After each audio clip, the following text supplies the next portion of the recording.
Get started. Good evening, everyone, and thank you for joining the Aiden J. HMFA's Road Home NJ Home Buying webinar. I'm Jordan Campbell, the Communications Assistant at NJ HMFA. First, I would like to notify you that we are recording this webinar and it will be visible to the public. So if you have your video on and do not want to be shown, please shut it off now. We will be sharing a lot of information in today's webinar. With that said, please notice on your Zoom toolbar, there is a chat box. This is where I'll be uploading helpful links throughout the presentation if you want to copy them if you're on a computer. If you are on a phone or unable to copy, that's fine. We will also be sending all of these links and materials to you via an email tomorrow, so make sure you check for that. If you have registered for this event, we have your email address. If someone shared this Zoom link with you and you did not register, then please feel free to chat me your email address and name so I can add you to the email going out tomorrow along with future emails on Homebuying. Let me also explain, if you have been on one of these webinars the past few weeks, you will not receive this email again, which is going out tomorrow. But if you need it again, just send me your name and email address and I will forward it to you. Lastly, please keep yourselves muted during the presentation, and please feel free to use that chat box to ask any questions throughout the webinar. We will address the questions during a Q&A. If you are calling in, then we will ask you to unmute at the time of the Q&A if you would like to ask a question.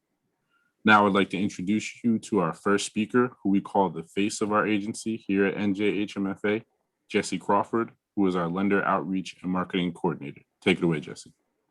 Thank you, Jordan. Thank you all for joining us tonight. Again, my name is Jesse Crawford. I am the Outreach and Marketing Coordinator for the New Jersey Housing Mortgage Finance Agency.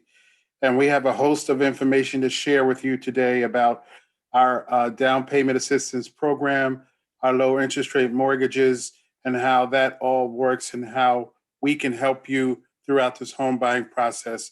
Also, we have with us tonight, we have a realtor who's going to speak to you all about what a realtor in this position or during this process, the benefits and what they actually bring to the table for you as their client. And we also have a lawyer who will be speaking later on this evening about the importance of hiring a lawyer during this process when you're buying a home.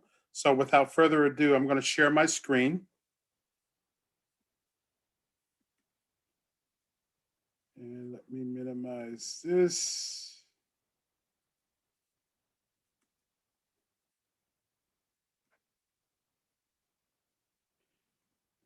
And okay, again, we are the New Jersey Housing Mortgage Finance Agency.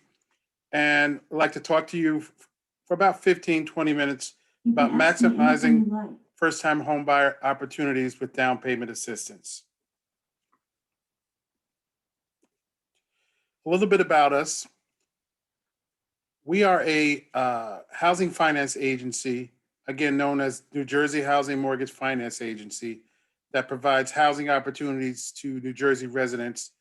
And we are a state financing agency. We respond to the needs of New Jersey residents by implementing creative programs, and we establish alliances that fund affordable home mortgages for first-time home buyers, as well as down payment assistance programs. And we do this through a network of approved lenders that we work with. I want to share a little bit of some statistics with you, not a lot, but just a little. According to the National Association of Realtors, first-time home buyers make up 33% of all home buyers. The largest share of home buyers continues to be between the age group of 25 to 34, which accounts for 54% of all home buyers.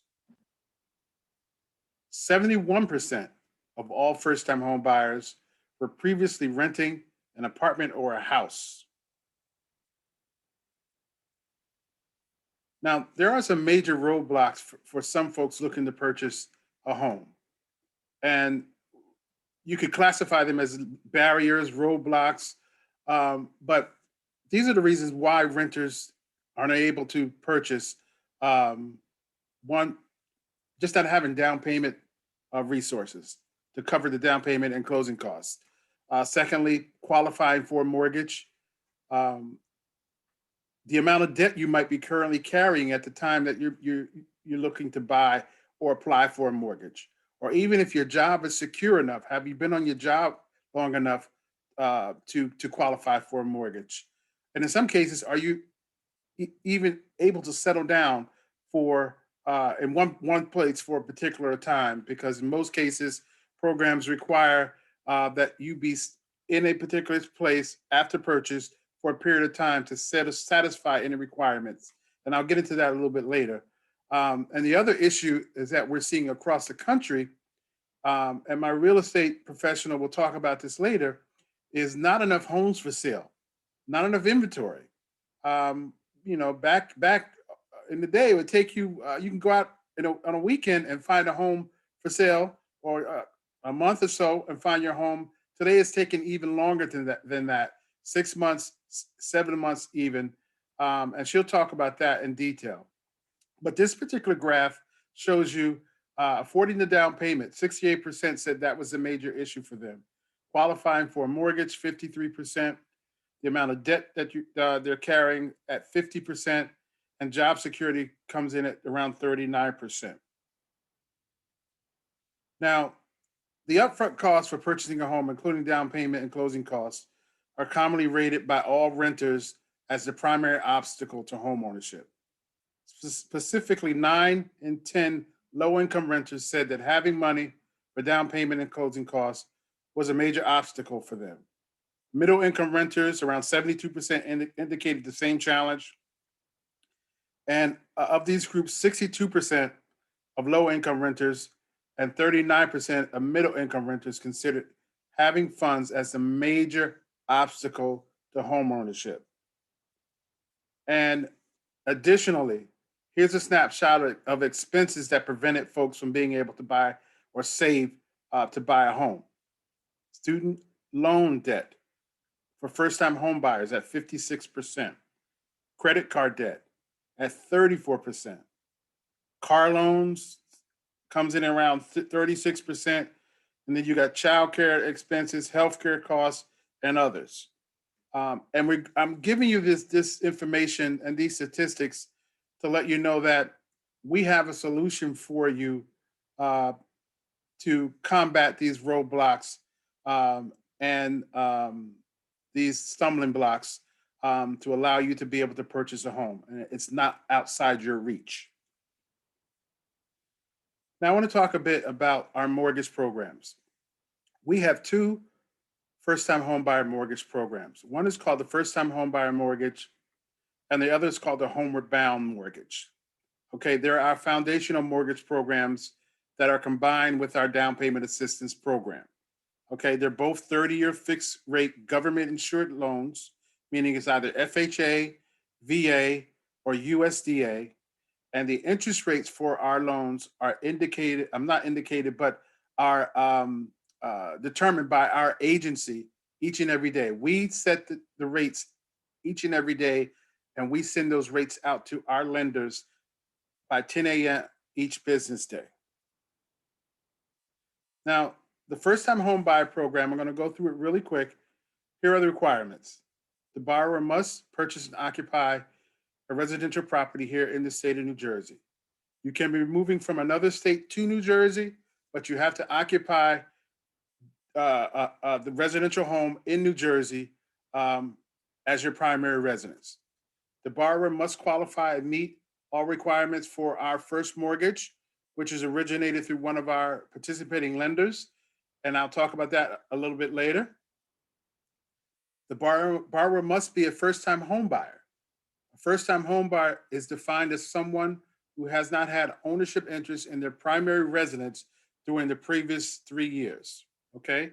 And qualified veterans do not need to be first-time home buyers, but you must not own or cannot own another primary residence at the closing or prior to closing on your new home. Minimum credit score, 620 or greater. And the debt to income ratios for the first time home buyer is 40 on the front and 47 on the back. Borrowers are required to have 2 months of monthly reserves of the monthly mortgage payment. I'll talk about that a little bit later on another slide. And for our programs, we do have income limits, statewide income limits by county. And the income limits are calculated by all adults in the household over the age of 18, unless they're a full-time student. So all incomes in that household is counted. Now, not everybody's going to be on the mortgage, but as a household, all income for adults 18 and older is counted as household income. And I'm going to show you the statewide income limits by clicking on this link. And all the links in my presentation will be added to the chat function on this meeting. And you can copy these links to your computer or on your desktop, or at the end of our presentations tonight, all these links will be emailed out to folks, I believe by sometime tomorrow morning. So you'll have all this information emailed to you if you're not able to grab it tonight. But let me click on this link and let me do a new share. And here are our statewide limits for first-time home buyers. And as you can see here, for Bergen and Passaic, 1 to 2 family household, the income limit is $104,200.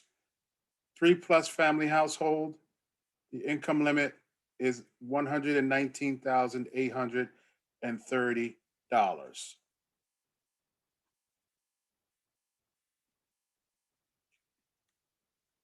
And following up on this slide, the last line here says, borrower may not possess enough liquid assets to close the mortgage loan at 80% loan to value or less. So what that basically means, if you have 20% to put down, cash to put down on this home, you don't need our particular programs, our down payment assistance.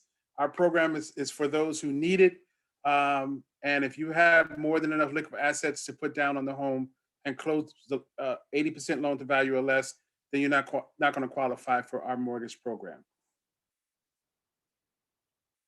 Now, the Homeward Bound mortgage program is similar to the first-time home buyer program, but there are some slight differences. So again, you must purchase and occupy a residential home in the state of New Jersey. You must qualify for a mortgage through one of our participating lenders. Thirdly, you must be a first-time home buyer, defined as someone who has not had ownership interest in their primary residence during the previous 3 years. Qualified veterans do not need to be first-time home buyers, but must not own another residence at closing. So they'd have to sell their old home prior to closing on their new home. And the benefit of the Homeward Bound opposed to the first-time home buyer, it has higher debt to income ratios. So basically, if you don't qualify for the first-time home buyer because you have too much debt, then you could possibly qualify for the Homeward Bound, which allows for higher debt to income ratios. And those debt to income ratios are 40 on the front and 50 on the back, meaning that no more than 40% of your gross monthly income can be applied to your mortgage, okay? And the 50% represents no more than 50% of your gross monthly income, which includes your mortgage and all your minimum payments on your credit report that are due each and every month. Cannot exceed 50% of your gross monthly income. That's what those numbers represent. FICO score, again, is 620 or greater. And again, you must have 2 monthly reserves of the mortgage payment, anticipated mortgage payment. And there are income limits for Homeward Bound, but they're a little bit different. And I'll click on, let me share my screen here. And scroll down. And for Bergen and Passaic, as you can see here, the maximum income limit for that county or those counties is $145,800. $80. So you can clearly see if you don't qualify for the first time home buyer because either your income is too high as a household or your debt is too high, you could possibly qualify for the Homeward Bound, which has higher debt to income ratios and allots for higher income limits. And again, you can't possess enough liquid assets to close the mortgage loan at 80% loan to value or less.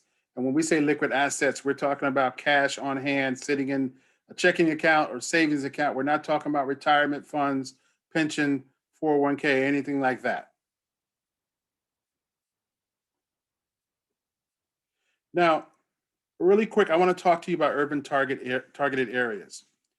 Urban targeted areas are designated by the Department of HUD, we call it HUD, but the Housing and Urban Development. And each county has designated urban targeted areas. Now, buyers of homes within urban targeted areas or qualified veterans do not need to be first-time home buyers. But again, must not own another primary residence at closing. Let me repeat that. So you're someone on this Zoom call today, and you currently are a homeowner, and you want to buy a new home, and you want to take advantage of our lower interest rate mortgage and our down payment assistance, you can do that if you purchase a home in an urban targeted area. You do not need to be a first-time home buyer to take advantage if you purchase in an urban targeted area. And there are higher income limits permitted for purchasing in an urban targeted area and higher housing purchase price limits. Now, I want to show you on, let me go back, this particular link. If you are in the market as an existing homeowner and you're looking to buy a new home and take advantage of our programs, and you want to determine whether or not the home you're looking to purchase is in an urban targeted area, this is our site evaluator. You can simply type in the address, the physical address of the property you're looking to possibly purchase, and over to the left of the screen, it will tell you whether or not that property is indeed in an urban targeted area. And if it is, you can take advantage of our program. And again, do not need to be a first-time home buyer. But if you have a current home you're in, you would have to sell that home prior to closing on your new home with us.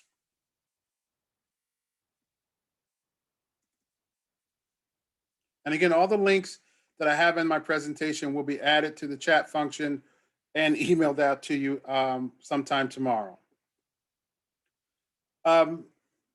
There's some additional resources on this particular slide. Most importantly, I want to click on the income limits for urban targeted areas. As you can see for Essex, I'm sorry, not Essex, but Bergen and Passaic, 1 to 2 family household, the maximum is $125,040, whereas the standard, if I remember correctly, was somewhere around $102,000 for Bergen and Passaic. 3+ family household, the maximum, as you can see here, is $145,880. $145,880.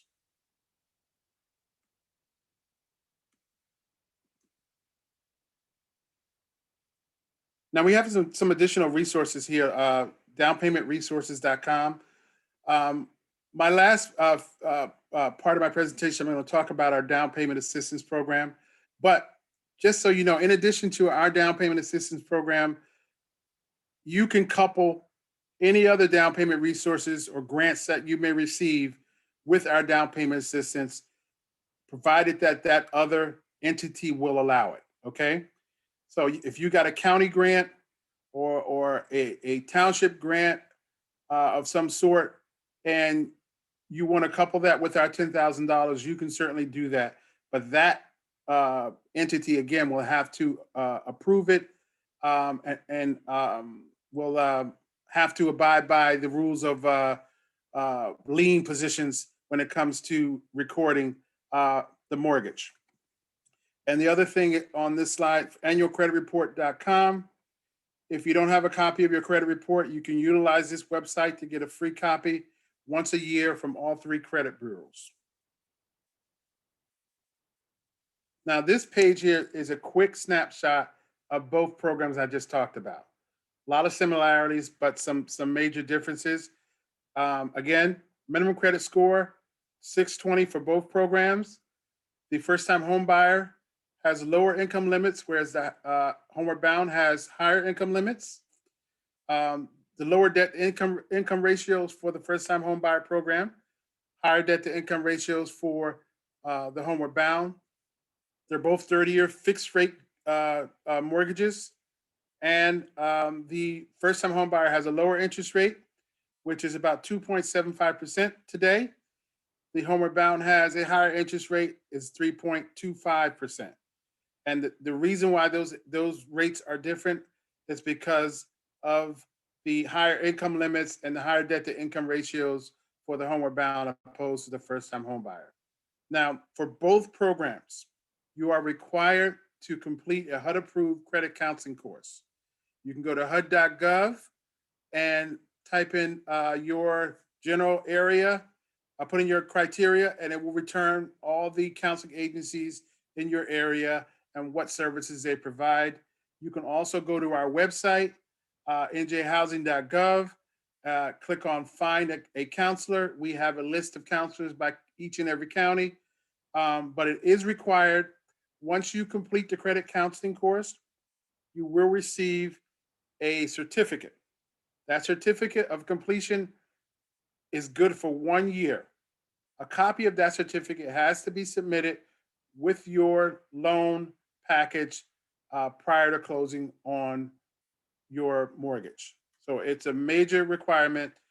You can start the process before you actually apply for a mortgage, or you can start it during the process, but you have to have that certificate in hand prior to closing on the mortgage. And the other great thing about both these programs, you can purchase up to a 4-unit property. And as long as you occupy one of those units as your primary residence for a period of 5 years, you can rent the other units out for a profit and stay put in your own primary residence within those units for 5 years. And you can certainly take advantage of being a homeowner and a landlord also, if you wish to do that. Really quick, the requirements, the documents that you're going to have to gather for underwriting with the lender, just so you get an idea. You're going to need 3 years signed federal tax returns or 3 years transcripts. You're going to need 30-day pay stubs and 2 years W-2s. And you're going to need 2 months bank statements. Now, as I said earlier on one of the previous slides, borrowers must have 2 months monthly reserves of the monthly mortgage payment. Now, reserves can be in a personal account.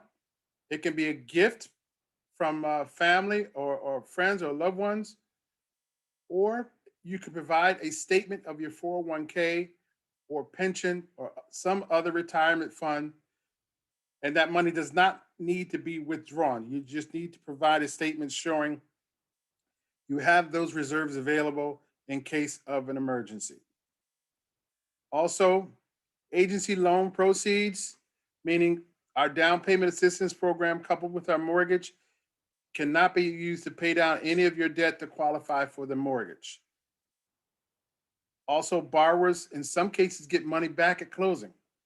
You can get up to $3,000 back for funds paid out of pocket, which includes your earnest money deposit. That's what EMD stands for. The appraisal fee that you might pay for home inspection, your pest inspection, and even your home buyer's course. Now, this is my happy part of the presentation. I want to talk to you today about our down payment assistance program that is coupled with our lower interest rate mortgage. We have a program that provides for qualified home buyers $10,000 towards down payment and closing costs. Our down payment assistance is what we call a forgivable loan. It's not a grant. It's a forgivable loan with no payments and no interest rate. And our down payment assistance is coupled, or it's a sub-program of our mortgage program, our first mortgage. So you get the mortgage through one of our approved lenders, and you get the down payment through our agency of $10,000. It's not up to $10,000. It's a flat $10,000 given to you to use towards your down payment and your closing costs. And as I said earlier, if you receive any of the grants or down payment assistance funds from any other programs or resources, you can couple that with ours, and now you got even greater buying power to put towards your down payment, closing costs, and other things that need to be taken care of. Our program, again, is for government insured loans, FHA, VA, or USDA. Currently, we do not offer conventional mortgages, but I'm happy to say that we will be within the next 2 to 3 months. So that's a great opportunity for a lot of folks throughout the state. Now, the major requirement, if you receive our program, our down payment assistance, you must reside in the property for 5 years after closing without selling it, obviously without refinancing or defaulting on the mortgage. If you adhere to those guidelines, the $10,000 is completely forgiven. It's what we call a forgivable loan. No payments during that 5-year period because it's zero interest.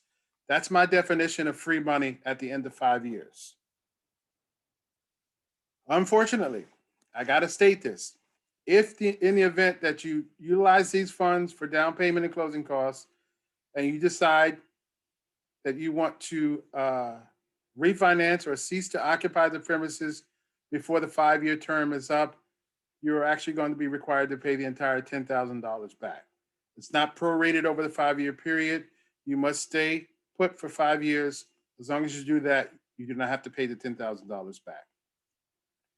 Our program didn't always allow this, but you also now can purchase new construction. So if you see a development that's being newly constructed and you want to get in on it, you can get pre-qualified with us and utilize our down payment assistance as for your down payment to purchase a newly constructed home in the state of New Jersey that's going to be your primary residence for 5 years. As I said earlier, you can utilize down payment assistance from other sources. Also, the seller of the home that you're looking to purchase, they might be willing to give you a concession to help with your costs. You certainly can utilize that in addition to our down payment assistance. And, every little bit helps. And as I said on the previous slide, in some cases, you may not need to bring any money to the table at all. Little or no money out of your own pocket at all. Really quick, the eligible properties. Property must be located in the state of New Jersey. I know I've been saying that, but I need to reiterate that you must purchase here in the state of New Jersey and occupy it as your primary residence for a full 5 years. You can move from any other state, any other tri-state area, but you must occupy this property here in New Jersey as your primary residence for 5 years. The property must be a single family home. It could be a condo, townhome, manufactured home, even a mobile home that's on a fixed foundation. Can't be a mobile home that's on wheels that you can just roll from town to town. You got to be on a fixed foundation. And you can purchase up to a 4-unit property, which one of the units must be occupied by you, the owner, as his or her primary residence for a full 5 years. We talked about this earlier, HUD-approved credit counseling. Here's the link on this page to go to HUD to find a counseling agency. Again, you can go to our website, njhousing.gov, and click on the link that says find a credit counselor. And we have it listed by each and every county throughout the state, or you can go to HUD.gov. Now, this last slide here, we have a guide here. We call it our, let me share my screen.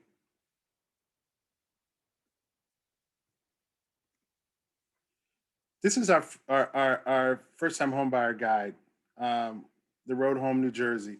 This is a PDF file that we have that we send out to first-time homebuyers. We also have this in hardcover that we send out to realtors who give to their clients. And basically, it takes you through all the steps to purchasing a home. The cost of home ownership. It talks about counseling, step by step, how to get pre-qualified. It's a great resource and a great tool. This link will be included in the chat and also emailed to you all sometime tomorrow. But I implore you to take advantage of this particular guide. Download it to your desktop. Go flip through it. It has calculators to help you understand how to calculate your mortgage, how to prepare for closing. Great resource. And the other thing is that there's a glossary of terms in the back of that you going through this process. If you're a novice up to this whole home buying process and there's a term or something used that you're not familiar with, you can go to the glossary of terms in the back and you'll get a full explanation of what that actually means. So great resource to have.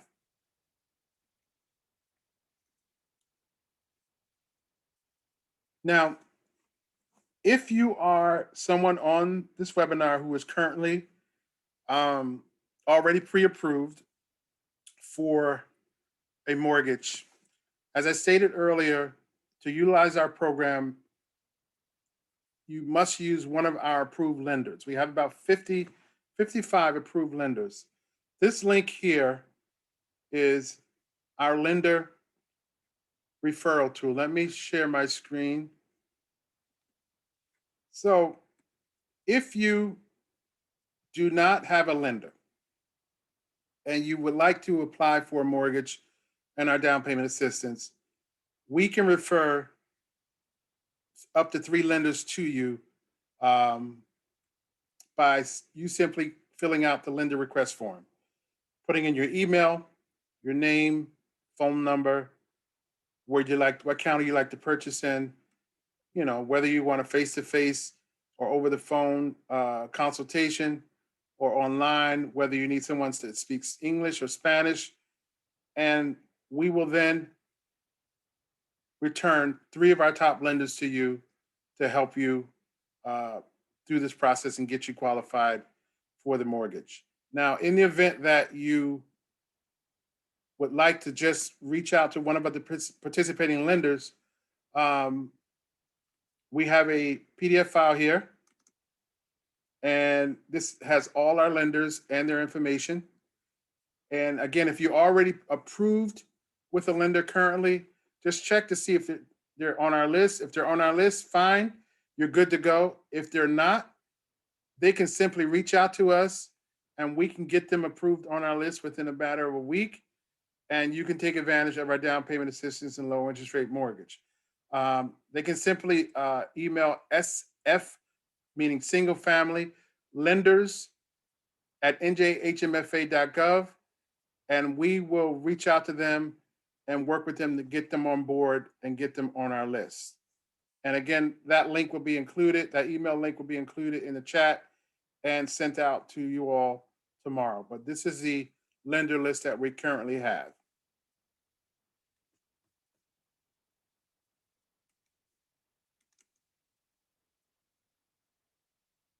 That concludes my portion of this presentation. Here's my information on the screen. If you have any questions, feel free to email me. Email is the best way to reach me, but if you want to call me, leave me a voicemail and I promise I will return the call. So now I think we're going to open it up for some questions. Let me stop sharing my screen. And if you have any questions or if there's any questions in the chat, Jordan, let me know.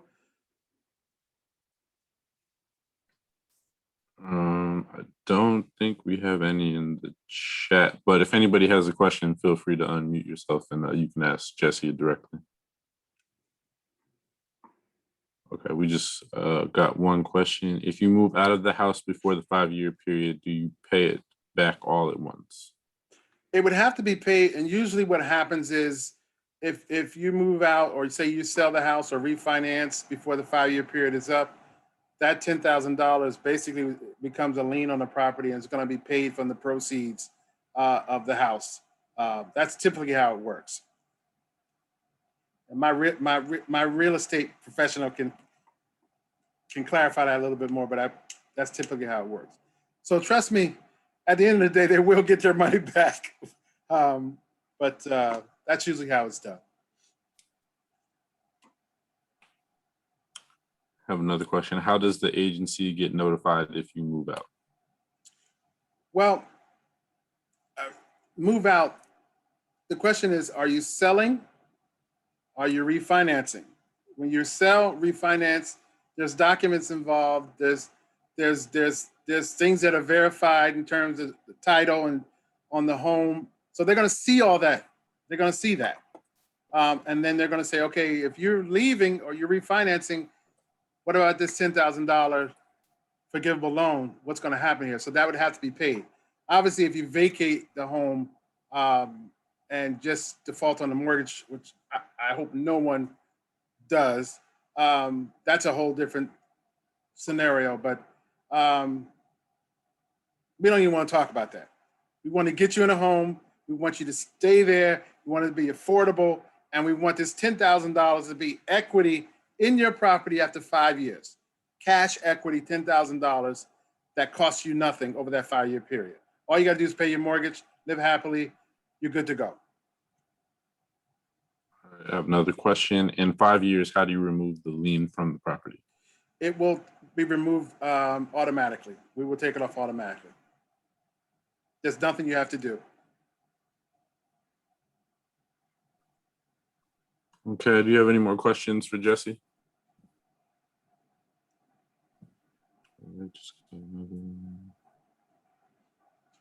What if I start the process in the county I'm in, but I want to have the house in another county? For example, I start the first time home buyer process in Passaic County, but I want to live in Essex County. Do I have to start the process in Essex County? No. Wherever you get your home buying certificate, you can purchase anywhere throughout the state of New Jersey with our program. Anywhere throughout the state, any county. All right, have another question.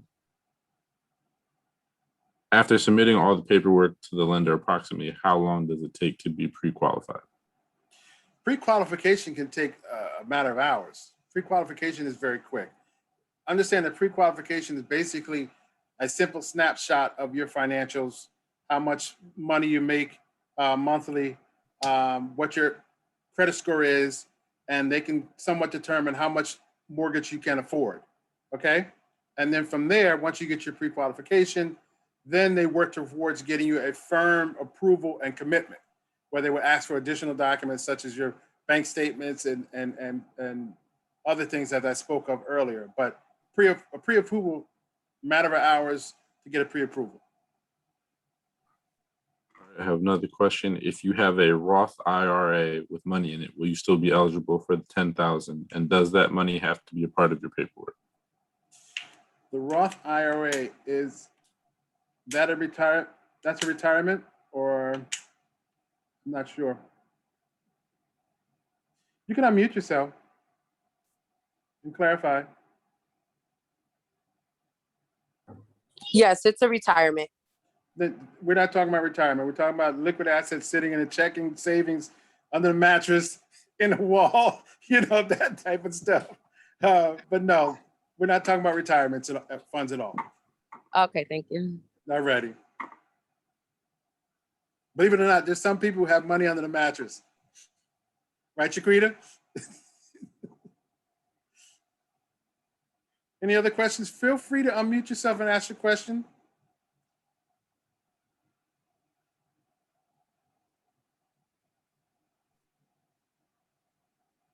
All right, well, I'll be here if you have any additional questions. I don't want to belabor the point, but we want to move on. But if you have any additional questions, feel free to put it in the chat, and we will address it later on in the presentation. All right, thank you, Jesse. And now we will have a presentation by Chiquita Pittman, who is a Realtor Associate at eXp Realty. Take it away, Chiquita. Yes, hi everyone. I have to say, when I started in the business 30 years ago, we didn't have all this great information and this free money that we have here. So I do encourage everyone to take advantage of all these programs, and more importantly, to work with an agent that is familiar with these programs too, as well. So I want to kind of give you an update on the market. The market is pretty much still very competitive. We still only have 17 days of inventory. And what that simply means, if you're searching on Zillow or Realtor.com, you are noticing houses are selling in a matter of days. I thought I would never say this, but if a house is on the market for more than a week, the buyers that I'm working with are asking the questions, is there something wrong with that property? Which is crazy, to me, because this time last year, we had at least 90 days of inventory. We have less than 100 properties on the market in any given town, but I can honestly say we are starting to see more inventory come on the market. And I truly do believe that this market will probably stay pretty competitive, but as things open up more and people feel more comfortable, people get vaccinated, I do believe we will start to see more inventory, which is going to be great, great news for all the first-time home buyers, because we really do need more inventory. This whole process, I have to tell you, the first and most important step to do, because we are in a competitive market. I know we all like to start our search online, which is great, but it's also important for you to work with your lender and get a pre-approval if you can, rather than a pre-qualification letter, because the market is so super competitive.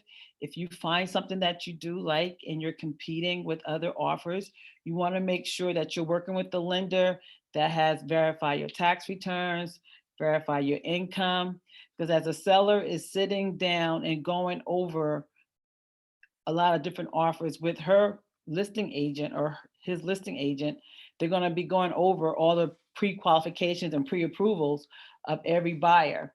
And you want to stand out. You want to stand out with a pre-approval letter or something with a direct underwriting approval, where that lender has taken the time and you've taken the time and you've done your homework and you've given all your documentation to your lender. Always remember, your lender is going to be like your best friend.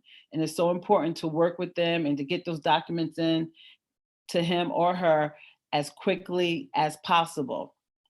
Because in this market, if you go out and look at a house, say tomorrow, and you see something that you like and you don't have a pre-qualification, not even a pre-approval, and other buyers have seen the property the same day, they are going to be able to, put in their offer with all their documentation all at one time. So this whole process, basically, from start to finish, if we were to find a property today, it typically takes about 45 to 60 days to close. Pre-pandemic, before we used to be able to close on time, at least within 30 to 45 days. But now it is actually taking 45 days. And I'm telling all my clients that I work with is to have a plan, get a team, make sure you have a good lender, a good real estate agent who's full-time, and also a good real estate attorney. More than ever, right now, the market is so competitive. You have to have a good real estate attorney to be able to get you in and out of attorney review and to get your contract, approved, because you do have some agents that will use your offer to get more money. And if you don't have a good real estate attorney that's going to be able to get back to you within 24 hours and review the contract with you, then you may not be able to get that property. And so Tal Shah is a great real estate attorney. I've been working with him for like 10 years, and he can be a pit bull when you need someone to protect you, but he is great at what he does. So it is important to have a good real estate attorney, a good real estate agent, and also a good lender. It is actually taking longer to find properties now. You have to remember this is the biggest investment that you're going to make in your life. So you want to take your time. You want to make sure you're not pressured to buy something right away. And I'm telling my clients, if your lease is up, say in January or in February, you might want to start looking now, because it actually may take 6 to 8 months to actually find something, and to be able to close, within that 45, 60 days. So it's good to just, take your time and not be pressured. You may not find everything that you want in a property, but if you find a property that's at a good location and it meets at least 90% of everything that you're looking for and it's in your budget, then, you really have to be 110% comfortable and willing to pull the trigger to put in an offer. I tell my clients, if you're 50-50 about a property or 60-40, then we can, continue, to look. So definitely be prepared, take your time, and also be prepared if you have to put in more than one offer on different properties. Right now, first-time home buyers, it is a little frustrating because they're putting in bids on multiple properties and they're getting outbid. But I have to tell you, do not give up. This is a journey. It's not going to happen overnight. And my philosophy is, if it's meant to be, it will definitely be. The one thing I do want to make you aware of, that are two very important things in this whole process. The buyers right now, believe it or not, they're coming in from out of state, from New York. Some of these buyers are skipping home inspections. And I'm going to tell you, if you work with an agent that's going to tell you to skip a home inspection, I'm going to tell you to run. Never buy a property without a home inspection. You should always have a home inspection, but these buyers today are skipping home inspections, and they are also skipping appraisals if they have enough funds to be able to make up the difference. And what I mean by that, say if you buy a property for $275,000 and you were competing with other buyers and you got outbid by a buyer that had a larger down payment, the buyers today are willing to, put on their contracts that they want to skip the appraisal and pay the difference. And what that means is, if you are under contract for a property at 275, the bank has to come out and do their appraisal. And they may come out and say that the property is worth $250,000. They're going to only give you that loan amount on the $250,000. But some of these buyers today are willing to come up with the extra cash of $25,000 and just skip the whole, appraisal issue if there is, a problem. So these are the things that, first-time home buyers, are up against right now. And I just want to, just make sure that everyone understands that you got to have a good real estate agent that also understand these programs, because your agent has to advocate for you and has to inform the listing agent and put a package together so that they are comfortable and they understand. Because unfortunately, we still have this stigma about working with first-time home buyers, FHA or VA loans. Some sellers believe that it takes longer, and that's not the case at all. I started my career on FHA and VA. It's always been my bread and butter. And if you do everything the proper way, you get pre-approved and you work with your lender and you listen to your attorney about dates and everything, we can actually close on time in 45 to 60 days. These loans do not take longer to be processed if you have all your documentation. And the great thing about what Jesse said, they can get things done and approved for you immediately if you have all your documentation. So there will never be a delay on their part as long as you give all your paperwork and your documentation in, on time. So, I'm constantly educating other agents and other sellers when I represent the buyer about how these programs are just as good as a 20% or a 10% conventional loan, and that we have all our documentation together, and we can actually get to the closing table.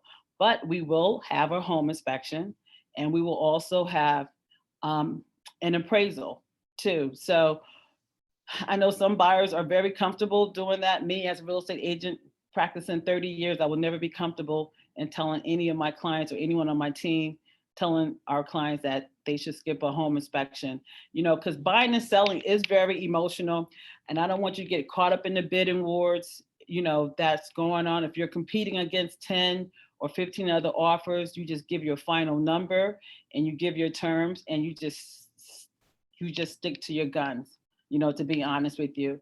And if the seller's either going to accept it or they're going to reject it, and if they reject it, then you will continue, you know, your search.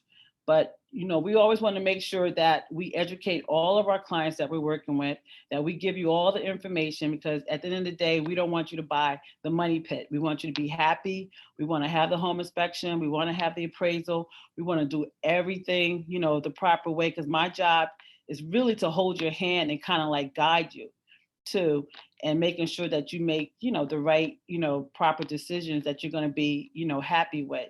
You know, remember, you are buying a piece of the American dream.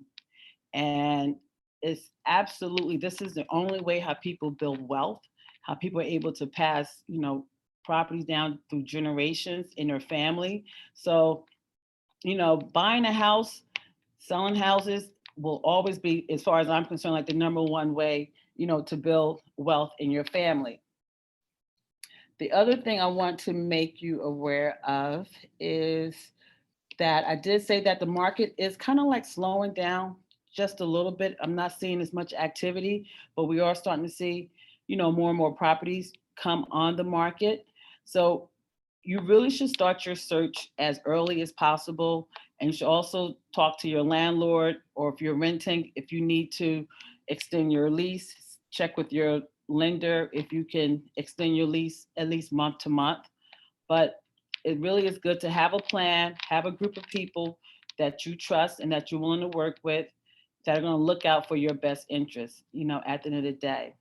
But, you know, buying a home is a wonderful, wonderful thing. It's a great experience, but it's just right now, it is a little frustrating, but I have to keep my clients motivated, and we just keep searching.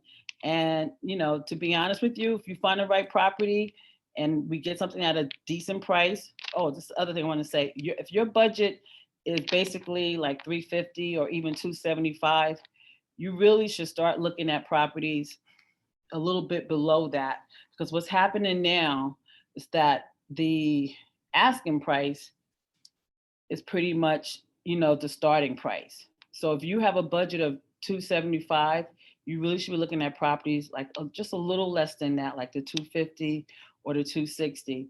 Because if you're looking at properties and your max is 275 and you're looking at properties at 275, chances are that that property is probably going to be sold for more, you know, than the asking price. So just stick to your budget, don't get emotional, and just take your time. And, you know, again, we are here with all the resources, and just make sure that you do have a good real estate attorney to work with and a good lender. And it's so easy to look up real estate agents that are full-time. You know, you can follow me on social media. I do have my own website, chiquitapittman.com. I am actually from the area. We have 2 offices. We have one office here in North Brunswick, and we also have an office in Monroe. And I pretty much service the Somerset, Union County, and Middlesex and Monmouth County areas as well. And if you have any questions, please feel free to ask anytime. And that's the end of my presentation.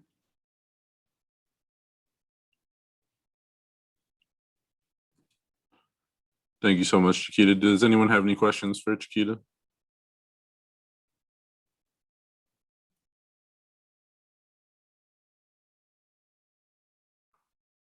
If you have a question, you can feel free to unmute yourselves, or you can enter it in the chat. Don't be shy.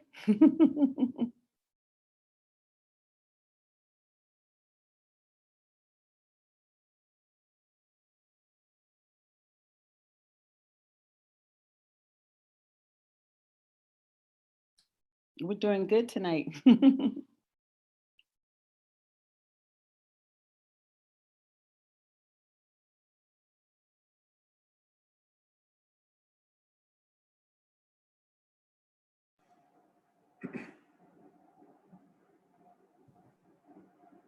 No questions?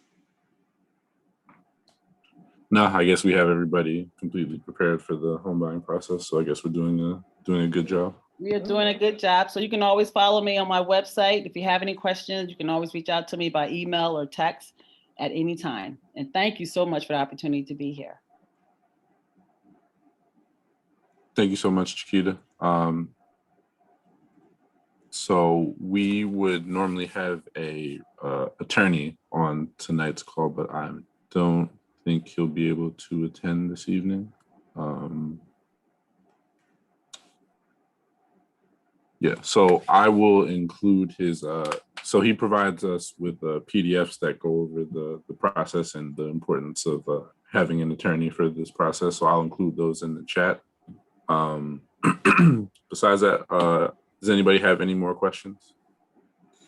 Hey, Jordan, also make mention that we have these recorded webinars up on our YouTube page. Right, yeah, I'll be providing that link also in the chat. And then you will receive that in an email tomorrow morning. Go ahead and put that in the chat. There's a question. Probably for Chiquita in the chat. Okay. Can you all recommend any listings in Passaic County? Yes. I belong to actually 4 different MLSs in the state of New Jersey. So I do belong to Garden State MLS, which service Essex County. So if you want to reach out to me on my website or send me a text, I can certainly do that. That's not a problem. Is there any particular areas in Essex County that they're looking in? They did not specify, but yes, I have included Chiquita's contact information in the chat, and you will also receive it in tomorrow's email. Great. Okay, are there any more questions? We're here for you. Please ask any question you might have.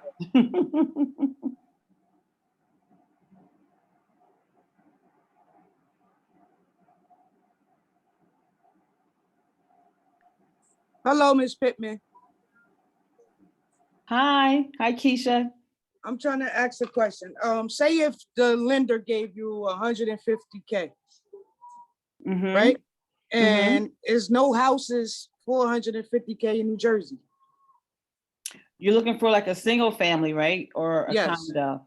Single. Yes. I mean, that's a tough price range, only because the state of New Jersey is so crazy expensive, even when it comes to real estate taxes. But Right. you can certainly, and also too, don't discount. I mean, Jesse did say this program does cover, mobile homes too, as well. And there's some really, really nice mobile homes development. I've sold several mobile homes in my career, but yeah, that is a tough price range for a single family, but you can still be able to try to get something that's a condo or even a townhouse or even a mobile home, definitely in that price range. Thank It you. all depends on the area too that you're looking in. So definitely feel free to reach out to me and I can see what I can help you with or my Okay, team. thank you. Okay, thank you so much.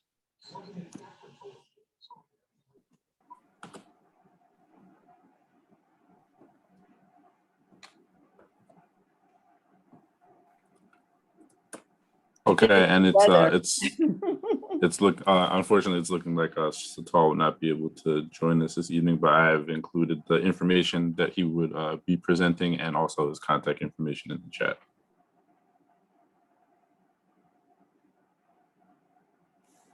All right, anybody have any more questions? I have a question for question. Jesse. Yeah, Keisha? Yes. Yes.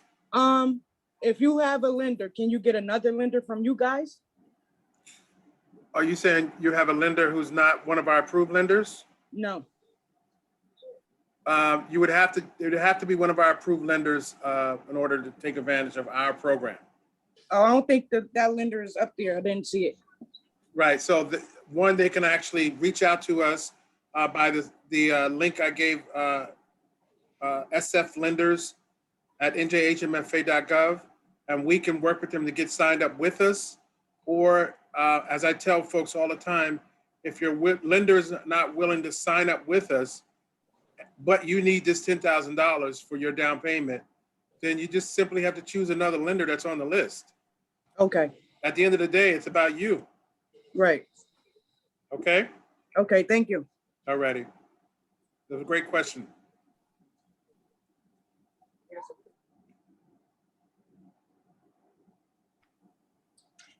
Hi, Jesse. I have a question for you. Sure. Would you suggest for somebody who's starting this process to have their credit in order and bills paid prior to starting this process for first-time home buyer process? Would that be the best option route? Well, the great thing about going through the credit counseling, they will work with you to make sure you are mortgage ready. And if you aren't mortgage ready, they're going to tell you what you need to do to get mortgage ready. Certainly being prepared and understanding what this process is, understanding what your credit score looks like, and paying down your debts, it's a benefit. The less debt you have when you go to apply for a mortgage, the greater your chances are of getting a higher mortgage. So certainly, prepare yourself. And what I would do is doing that by working with the credit counseling course, credit counseling agency, to get that certificate. And in the process of getting that certificate, they're going to take you through all the steps to get you mortgage ready or to make sure you're mortgage ready. Okay, thank you. Okay. Yes, thank you. We have Satal on the line. The Yay, man. the man. You guys in for a treat with Satal. Yeah, so we're going to go ahead and turn it over to Satal Shah. He is an attorney at Shaw Legal Firm, and he's going to explain the importance of having an attorney through the home buying process.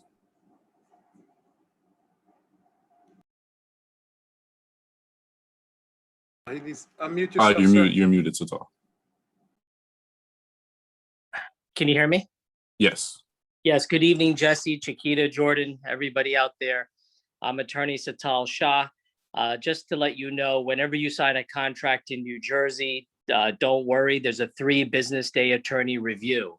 Business days mean Saturdays, Sundays, federal holidays don't count. So if you sign a contract on a Friday night, Saturday, Sunday doesn't count. You could talk to your attorney on Monday. I call the attorney review period the agree to disagree period. That means when you get the contract, you review it with your attorney. Your attorney will answer your questions and make changes for you that are helpful for you.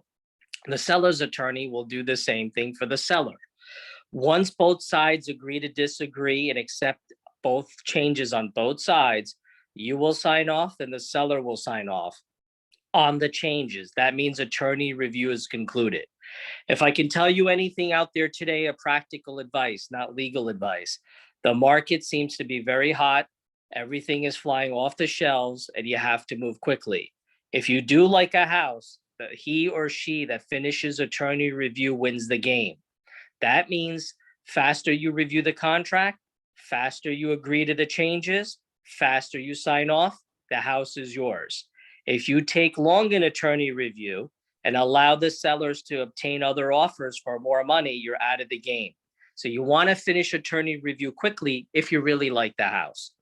In attorney review, you'll go over the contract. Most people ask me, how much deposit should I put? $1,000 or what's the amount? There's no textbook answer. Sellers always want you to put more. Buyers always want you to put less. Typically, you'll put $1,000 deposit when you sign the contract, and then there'll be an additional deposit, typically 2, 3, 5, 7, 10 days after attorney review. You would make another deposit. It could be the balance of a 5%. It could be 10%. Like I said, there's no textbook answer. It's whatever agreement that you and the seller reach. Then the second question I get asked most often is home inspections. You typically have 14 days to do a home inspection, provide your attorney with an email list of repairs, and then you can negotiate. Seller will either give you a credit for the repairs or provide the repairs, or a combination. The number one question I get asked is, after I do home inspections and I don't like the house, can I cancel the contract? The answer is no. The contract is not based on your feelings or how you like the property. If there are major repairs to the home and the sellers perform the major repairs, you don't have an excuse to get out of the contract because they're performing all of the major repairs. You can't just unilaterally change your mind and say, I don't want it. Now, you may say, I don't want it. The legal way to get out of the contract is if the sellers do not perform a major repair, then you can legitimately cancel. But you have to give the seller the opportunity to fix it. When I said major repairs, that's not my definition and that's not yours. It's the contracts. Major repairs means heating, air conditioning, electrical, sewer, mechanical systems. The roof should be intact, free of leaks. Windows should work. No environmental problems, no mold, no asbestos. Mechanicals, engineering, plumbing, sewer, heating, HVAC should be in working condition. That's major. Now, if you ask for other repairs and the seller performs it, that's a Christmas gift. You say thank you. They didn't have to do it. And you are not able to cancel the contract just because they didn't do a small repair that you had requested or a minor repair. Typically, like I said, you'll have 14 days to do a home inspection. And once you provide your repair request and you get accredited as I suggested, or they do the repairs, you want to get licensed contractors and get estimates from them. For example, if there was a plumbing issue and the seller offered you a $75 credit, how would you know you're being treated fairly? The estimate from a licensed plumber may say it's $700 to fix the problem. Now you have more information to negotiate. If they offer you $500, $600, it's close to the number and you're better able to negotiate to get the proper value of the repair. In the contract, you'll typically have 4 weeks to get a mortgage commitment. It's a piece of paper from the lender that says, I reviewed all your financials, I believe in you, you're approved, and I'm going to give you the money on the day of the closing. Your attorney will also review title work. You want to make sure there's no lawsuits, liens, or judgments on the property. Now, this is not your issue, it's your attorney's issue. It only becomes your issue if you work with people who are not familiar with real estate. I mean, if you're using attorneys that do divorce or some other areas, they may not be in tune to all the level of details. Now, the sellers pay off the mortgage, seller's water bills, all have to be paid off at closing. Those can become a lien on the property. That may seem obvious. An example of what's not obvious is, for example, let's say the seller owes child support. Any arrearages is a lien on the property you're about to buy. In addition, 12 months of future child support payments are an automatic lien on the house you're buying. So these are things your attorney has to clear. You want to make sure that the actual seller who's signing the contract is the seller. It sounds kind of funny, but anybody can sign a contract and anybody can say they're the sellers. Title work will reveal if there's somebody missing who should be the seller and who needs to sign the contract. Your attorney, it's working on behalf of you. It's a team-oriented approach. The attorney's got to have to work with multiple people and personalities. They work with the lender, they work with NJMFA, Jesse, Chiquita, the agent, the home inspector, the lender, everybody. Their goal is your goal, is to get to the closing table. And everybody plays their part. Your attorney is like your personal bodyguard. Their job is to make sure everybody works together, you're not being taken advantage of, and to pretty much vet everybody in the process. The attorney is supposed to be your advocate. That's what you want them there for. So that's the person that speaks up for you. That's the person that looks out for you. All right. Now, let's say the closing date, after consulting with the lender, we're getting close to closing. Let's pretend the closing date is tomorrow, 2 o'clock. Your attorney would have already called you today to tell you how much money to bring. Your attorney will also tell you to do a walkthrough of the property before 2 o'clock's closing tomorrow. What does that mean? You want to make sure there's no damage to the property, no obvious signs of damage. Things are working. Air conditioning was very hot today, 90 degrees. You want to make sure the AC is working. Why? Something's wrong. You want to tell your attorney before the closing so it can be dealt with. What if it's it could be a small repair. Maybe the AC needed Freon, it costs $400. The seller can credit you and we move on with the closing. What if something drastic happened? The AC didn't work. If we found out that the unit is dead, it has to be replaced. We're not closing tomorrow. Closing will be adjourned. We have to figure it out, a replacement or a credit. These are things you want to check out in the house before you close. Telling your attorney after you close something doesn't work is not helpful because you are the new owner and you will be responsible for these repairs. The last thing I would like to tell everybody is hang on this last point that I'm going to tell you. Everybody knows I saved this for the end of the seminar. Every time you buy a house, the seller has to perform an inspection for the buyer. That means every township, the town seller has to get either a smoke detector certification. That means they contact the fire department. Smoke detectors work. They sign off. They say everything works. Then the township can have what's called a certificate of occupancy. That means the building department inspects the property for the seller. If everything works, they sign off. Every township, the seller has to provide a certificate to the buyer. Some townships only have the smoke detector certification. Some townships have the certificate of occupancy inspection. Some towns have both. Easy. You're buying a town in any town, Google it and call the town. They'll tell you what's required. For example, if you're buying a house in Edison, New Jersey, they require a CO and smoke. If you're buying a house in Perth Amboy, it's a CO. If you're buying a house in Bergen County, Englewood, New Jersey, it's a CO. Everybody get the pattern? It's CO or the smoke or both. The bottom line is the seller has to provide it to you, the buyer, before closing. Now, everybody try to hang with me on this last example. It's worth it. I think later on, somebody out there will definitely thank me and I will be saving you money on this last point. Let's assume you saw a house today. You're very excited and you saw a finished basement. Doesn't matter what town, make up the town you're looking at houses for. You looked at the house today and you saw a finished basement and you're so excited and you can picture yourself in the finished basement. Half of the population may wonder, thinking whether this basement is legal. The other half of the population may not even give it a thought. Let's assume you're entering into contract and your attorney asks the other side, is the basement legal?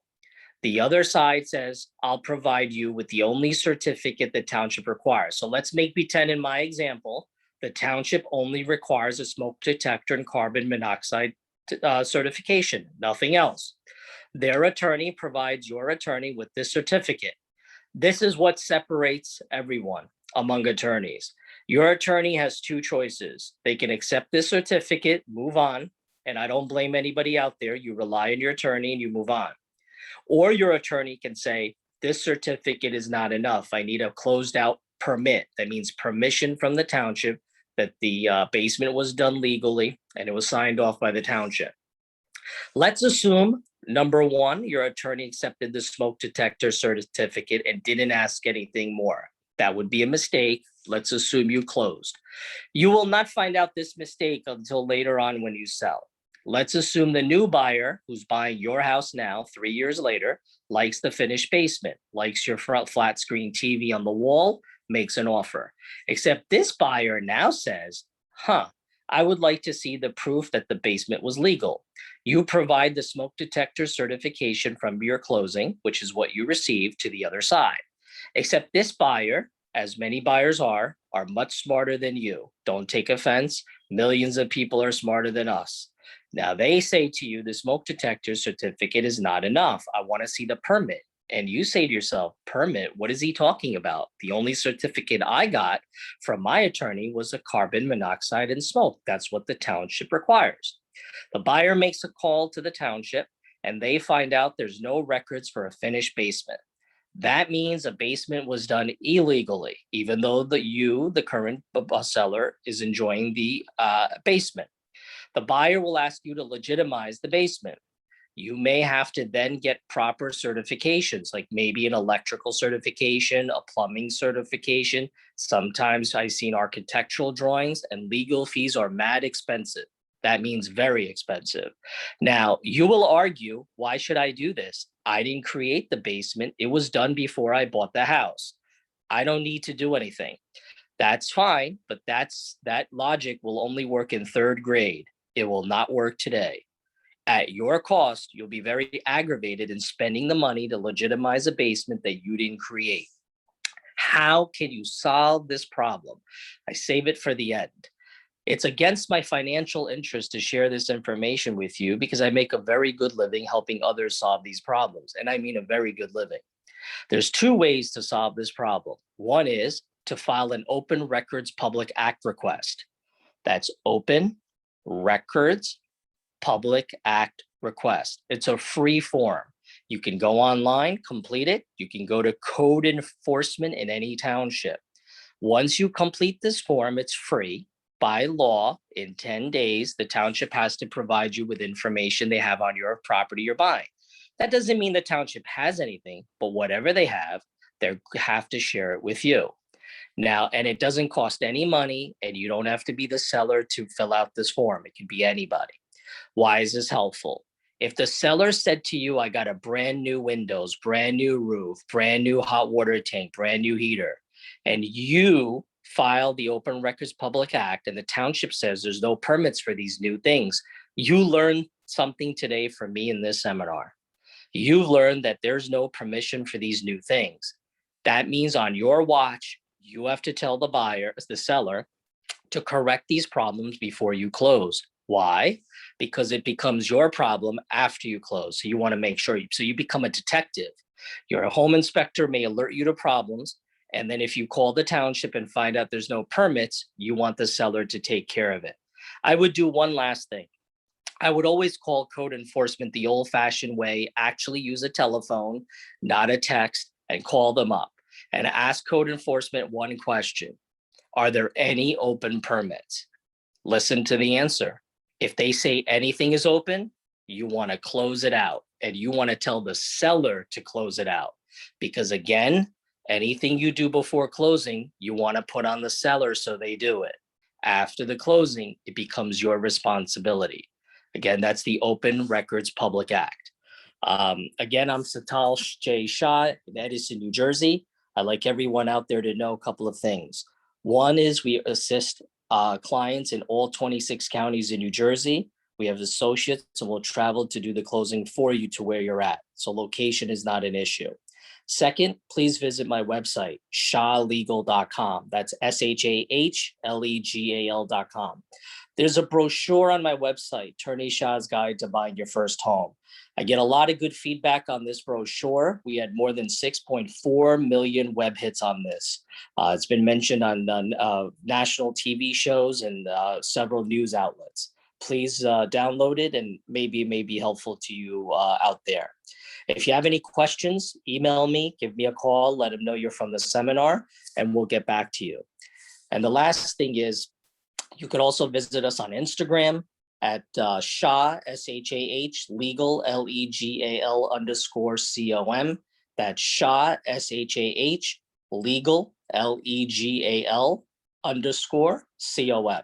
Follow us on Instagram and look for updates on legal issues and on contract issues and affordable housing issues.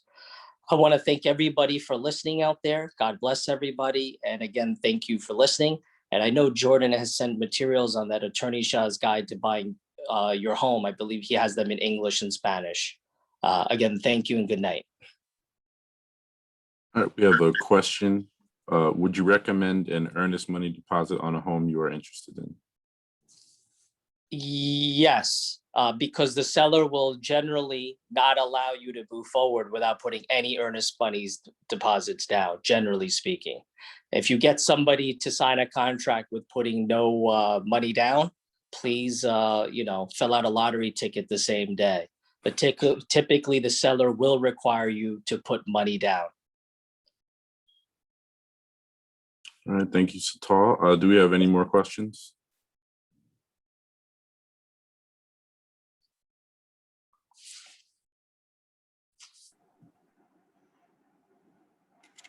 All right, if there's no more questions, I want to thank everybody for attending tonight's webinar. All the information that you saw today will be sent to you in an email tomorrow, and it's available in the chat right now. If you know anyone that missed tonight's webinar, we will have one this Thursday, next Tuesday, and next Thursday. And that will conclude our webinar series. But again, thank you all for attending, and please have a good night. Thank you all. Thank you all. Stay safe. Thank you. Good night.